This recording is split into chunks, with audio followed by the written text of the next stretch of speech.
Hi, everybody out there. Welcome to World VFX Day. So glad you can join us. Thanks for dropping in if it's the morning time in the UK or the evening in Australia, or if it's like some crazy midnight, early morning time in North America or wherever you are in the world.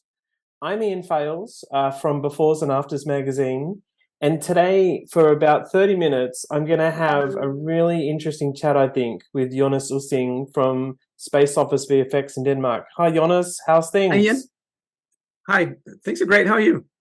Good. Really great to see you. I want to introduce you, but really, I want to get straight to this crazy video that you've made. I think we just need to jump right in. If anybody hasn't seen this amazing video series that Jonas is already 2 videos into, it's called No CGI means just means invisible CGI. If you haven't watched it yet, it's over at a YouTube link that I will dump on the chat in just a minute. But Jonas, getting straight into it, why did you start making this series? Tell us about that. Well, that's a great question. I mean, it's an issue that has been going on for years, and it just keeps getting worse. I'm not quite sure really what the motivation is, if it's just to spread actual knowledge, or if it's like pride, like really people think there's no CGI in these films, like we work harder and people don't know, and everybody's saying bad CGI. Or if it's something that legitimately hurts the business. If visual effects companies are not acknowledged for their work and to an increasing degree cannot show breakdowns from the work we do, does this affect our business? Does this put us in a worse position regarding landing new jobs, landing prices for new jobs, if we are undervalued, even though we actually carry so many of these films? Yeah. I mean, your video came at a time when the strikes were happening still. There was this sort of weird feeling amongst the visual effects industry, which remains, it's been a tough year, definitely for VFX. Luckily, the strikes seem over and are over. But as apart from that, a challenging financial time in VFX, what I had observed, and this also came from my time talking to people like Hugo. There are other people on the internet. I want to shout out to Todd Vasari straight away as well, who seem to have observed that VFX gets this kind of weird treatment sometimes from filmmakers, actors, and the film marketing teams. Now, it's not across the board, but there's just so many examples, as highlighted in your videos, where these filmmakers or actors tend to say, oh, we shot it all for real Hmm. and it's all practical. And then, of course, that's not the truth. And it's been an ongoing thing for a number of years now. And look, probably been like that for decades in some ways. But this year in particular, there's been so many examples of it, right? I'm Hmm. sure that's what motivated you as in a big way to make the videos. Yes, absolutely. And I think what we're seeing is so consistent now. Like the pattern that Vasari also touches on in his new article about Gran Turismo, the pattern is the same, right? They'll say in interviews that there was no CGI and emphasize how they did it practically, completely hiding the visual effects process. And the breakdowns will come out later, and it will have no effect on the public debate Mm. about it. It is so consistent that even actors who know that they know nothing about the post-production will say no CGI. I think it's in their contracts, just like it's in several visual effects companies' contracts with the film studios that they cannot show breakdowns. I mean, no visual effects company that I know of has shown any breakdown from Top Gun Maverick that has 2,400 visual effects shots. The only breakdowns that are from Top Gun Maverick is from the Oscar showcase, where you have all the Mm. Oscar nominees. And I suppose the studio wants to do that because they want to win an Oscar. So they have to do that. But clearly it must be in some form of contract that these studios are not allowed to show their breakdowns. And I also think it's in actors' contracts that they have to emphasize the practical filmmaking. And I don't think any of these actors are given any knowledge about the post-production at all. They don't know. Yeah. I mean, I'm not here. I, of course, totally agree with you, but I am often talking to Hugo and people like Todd to give a slightly counter argument. And and it's not so much a counter argument, but it's almost, I can see how we got here. There is this sometimes perception that CG shots are bad and ruin the movie. Now, we could get into that sort of separate thing about why visual effects shots or CG shots can be bad. You know, there's time pressures, budget pressures, shot design, all those things. But what I was noticing, and you've already sort of mentioned it, is just the leaning on the actor or filmmaker saying, "Oh, we shot it all practically," almost as if you had to do a digital visual effects shot, it's some kind of failure. Yeah. Which, of course, is not the case. You know, these visual effects supervisors and companies are often, as everyone watching knows, involved right from the beginning, right? You know, often the first hire on these films. And so it's not like they're coming in to fix problems. You know, they're just part of the shot design process. And what I'm really getting at is it seems so bizarre to me that sometimes it's all about being real and practical, as if you did it any other way would be a mistake. I find that a very bizarre trend. Yeah, it is. It is. Some besides the no CGI articles, sometimes they'll find out that some CGI was used, and then they'll sort of weave it into this. Oh well, it was only a minimum of CGI, or the directors will say, "Well, we only used it for rig removal, so we didn't cheat," as if it would have been cheating to just create actual CGI in your shot. I really want to talk about matte paintings in the next video. How visual effects filmmaking have always been about making the cheapest film possible and cheat as much as you can. There's nothing new about CGI here. Yes. Tell me a bit about, I think, your first video has reached about 500,000 hits or views. Yeah. Like, for you personally, I know you were very passionate about the project, and we talked before you'd made it. And, as I say, there's a couple of key people, doing this, as in observing these things that are happening. And Hugo is a big one. And hopefully we on VFX Notes also shout it out too. But tell me personally, when you started seeing the numbers rise for your YouTube video, what was that like? That was bizarre. I did have a feeling that it would go well in the business, in the visual effects business, but the goal was to get it outside the business. But to get it outside the business, I would need everybody in the visual effects business to see it first. Because I want people outside the visual effects business to see it, because nobody in the visual effects business are really being educated by these videos. You can just go, yes, that's right, but everybody knows what's in these videos. I need people outside the visual effects business to see them. But nobody outside the visual effects business would be interested in sharing them first, I think. So first of all, you need everybody in the effects business to see it. And then outside that, it took off a lot faster. I mean, World VFX Day says there's, 100,000 worldwide in our business? Yep. So with 500,000 views, I suspect we're reaching outside that now, which is good. Oh, I think so. I think there's also a lot of people who are supporters, of course, and they know when someone says there's no CGI in this film, they know it's wrong. But that's actually an interesting point, because one of the reasons I think you did this, and the things that we're often calling out, is not just that film studios and filmmakers and actors and the marketing team seem to be saying this, but publications and influencers and bloggers seem to grasp onto these quotes from a big director or an actor and turn them into posts, which are very popular posts, to say that there's no CGI in the film. I think your videos were, of course, a reaction to that as well. Yes, definitely. I mean, and it doesn't matter what kind of film it is. Indiana Jones 4 and 5 were both advertised as, movies that would return to practical stunts.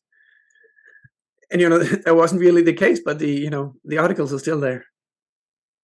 Yeah. And yeah, it's become this, like a holistic film blogger thing. It's like, to be quality aware is to say you don't like CGI.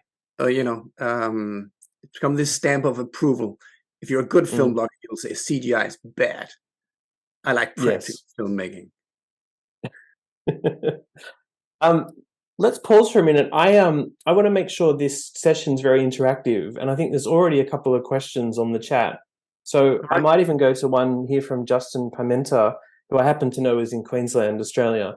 And he's asking, have any studios asked for the no CGI videos to be taken off YouTube?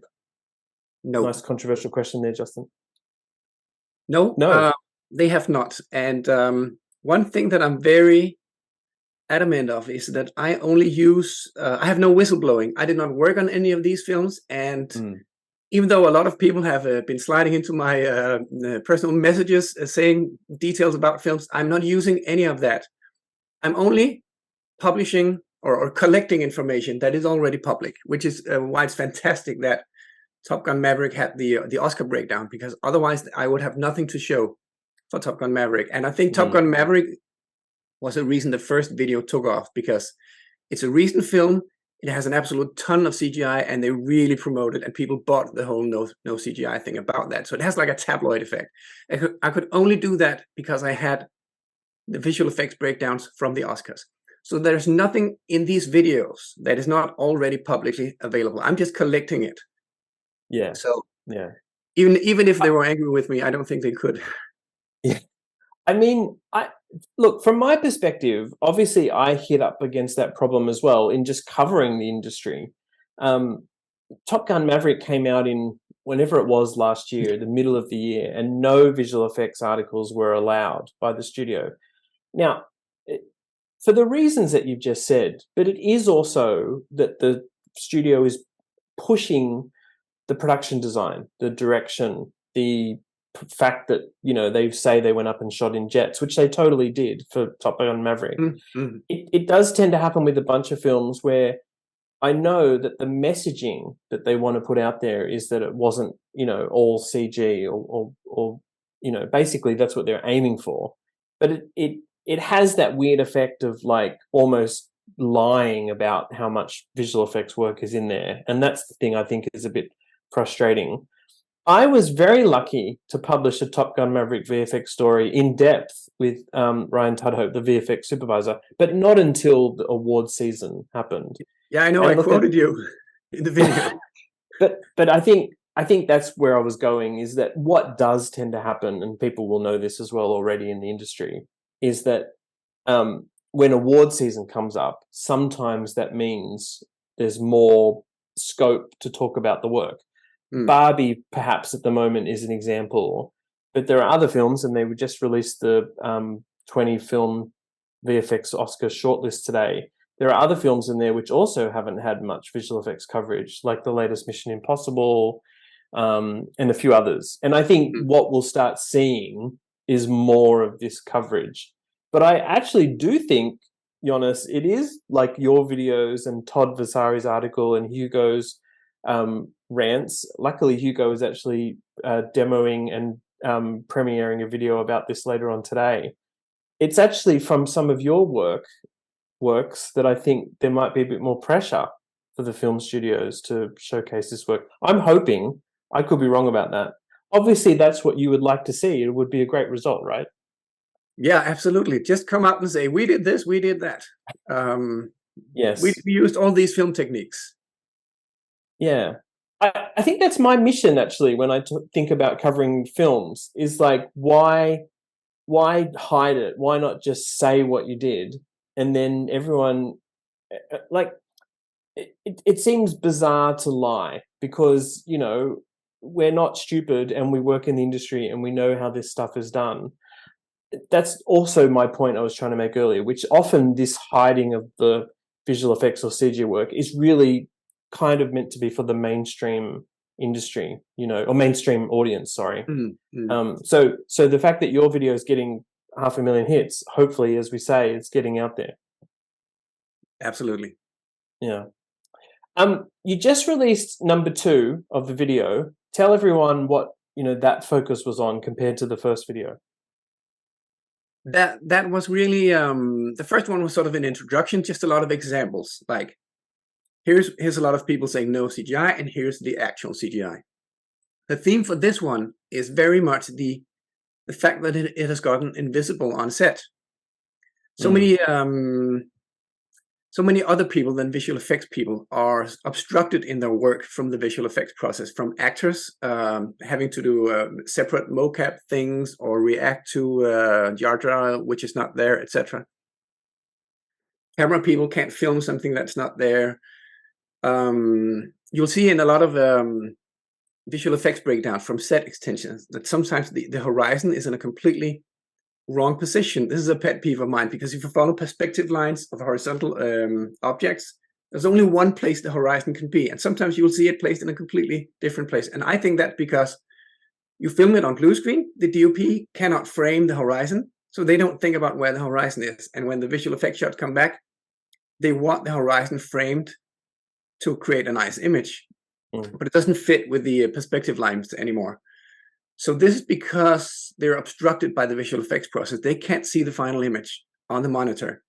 And the editor, very much the editor, cannot edit when the characters that are supposed to be moving are not in the frame, when they just have clean background plates. So visual effects have been, I think, trying very hard for the last 10, 15 years to make life easier for everybody else on set. The James Bond No Time to Die Matera car chase is a perfect example of something that it looks like a lot of people could just make the film completely disregarding visual effects. And there are so many CGI and digital visual effects in that scene, in every shot, from completely digital ground to cars, but the editor can film it completely without visual effects in it, and completely forgetting that there will be visual effects. The editor can put it all together. And when he has a locked edit, it can go to the visual effects departments and all the shots can be taken care of. I think that's an absolute crucial part of the process. So the editor doesn't have blank spaces, that will say, or blank clean plates, assuming, trying to guess, will 3 or 4 seconds be enough for this clip? I don't know. Having to wait for post-vis to come back. So because visual effects have gotten so invisible for everybody else, they'll assume there's less of it being done. Yes, I think we haven't really mentioned, I mentioned the reason why studios seem coy about CG is that you could argue that we'd got to a point with some of these blockbuster films, the Marvel films, DC films, that the sequences were so crazy and over the top that it was kind of obvious that they were using computer graphics and visual effects. By the way, always, often really well. Like, it's not, I personally think it was amazing work by the artists. But compare that to a No Time to Die, which has just as many visual effects shots, but as you're saying, obviously it's invisible work. Yes. And I think that's the problem. We treat perhaps those films as the same when we don't want to talk about them. Well, here's the problem. Originally, there was a side of these Marvel films where the visual effects were the selling point, right? So it's sort of twisted and turned a little bit, which is interesting. Yeah, absolutely. And you also had Universal promoting a tweet, or they tweeted some of the practical effects from the first The Thing film. And Universal Pictures tweeted, "CGI could never, ...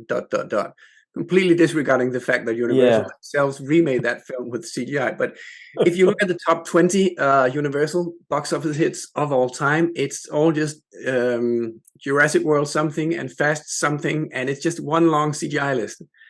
And for a studio that depends on visual effects and CGI to such a huge degree, to go out there and promote not using CGI or really patronizing CGI is weird. Yeah, it totally is. Just to pause again, I just want to remind people that we're totally watching the chat and we're absolutely ready to answer any questions you have. So if you do have a question for Jonas or me or any of the speakers today, please pop it in the chat and we'll endeavor to get it answered. I think we welcome anything curly or any comments you have about the industry or Jonas's videos or the things that it has brought up for you as a visual effects artist. That's what today is all about. Jonas, I can't help but ask you about Denmark visual effects, seeing as this is World VFX Day. I'm in Australia, you're in Denmark. Tell people who might not know much about the Danish visual effects industry what it's like. I think we have a great industry. I think we have a lot of talented people, and compared to how small Denmark is, I think we have a great chunk of the international visual effects work being done. We have some great schools. We have the animation workshop, which started out as a 2D animation school, I think, which is now a full digital visual effects school that turns out some really, really, really good students. I've been an examiner there, watching really, really young people's show reels, and I was like, how in the actual hell did you get so good so fast? And we have some prominent visual effects companies here that depend very much on American productions. We have Ghost Visual Effects, which started out as a Danish company, has been a Danish company for 10 to 15 years. Getting into the Hollywood market more and more. They started doing actual Star Wars films and Mandalorian shows 5 years ago or so. They've now been bought by an international, they've been turned into a multinational company now. So they have departments all over the world, and they work on all of these new films, Fast X and Napoleon, I think. To what degree they're being affected by the strikes, I can't say, but certainly they depend a lot on American productions. So the strikes do affect Denmark a lot. We have another great visual effects company that relied a lot on Netflix shows. They just had to shut down their visual effects department. Nordisk Film, the biggest Danish film production studio, and I think the oldest film studio in the world, had a visual effects department. Great visual effects department, and they've been doing some great work, and they just shut down. Yeah. I'm also going to put a link to your own company's website in the chat right now, so that people can go and check out Space Office. Thank you. And we'll come back to it just in a second, but someone asked a really interesting question here. Yeah. Connor Woodlord, what's next for your series, parts 3 and 4? Do you want to give a quick preview of what you're going to talk about? Yeah, I'm not going to spoil it. It's going to be about lazy filmmaking. Mm-hmm. Oh, that's it? Yeah. Okay. And what about you? What's up ahead for Space Office in the next couple of months? Well, we're hoping that the whole industry will open up a lot more now that the strikes are over. We have also had a lot of downtime in Denmark because the streaming services, before the strikes in America, the streaming services stopped producing in Denmark, which means that a lot of companies that depended on Danish Netflix productions, etc., stopped producing. So we have like a triple strike hitting us. And I hope things are going to get back up and running soon. Yeah, so do I. There's some great questions people have been asking about unions, and I think today we're going to try and talk about unions in different sessions, and we should continue chatting about that on the basically this YouTube chat as well. Obviously, Jonas and I are not professional, like we're not union members, or I don't necessarily have a total grasp of the situation, but we could probably talk about it for 3 hours, because in visual effects, that's a conversation that happens a lot, and I want that conversation to continue. But let's keep doing that during the day. As we wrap up here, I just want to remind people to go and check out both of Jonas's videos, and the full name of them, in case you're not aware, is No CGI, just means invisible CGI. Search for that on YouTube. They're amazing videos. You're doing incredible work along with some others, as I keep saying, Hugo and Todd Vasari and many others. And basically, Jonas, I want to say thank you for doing this session and for basically making those amazing videos. They're incredible. Thank you. Thank you, Ian.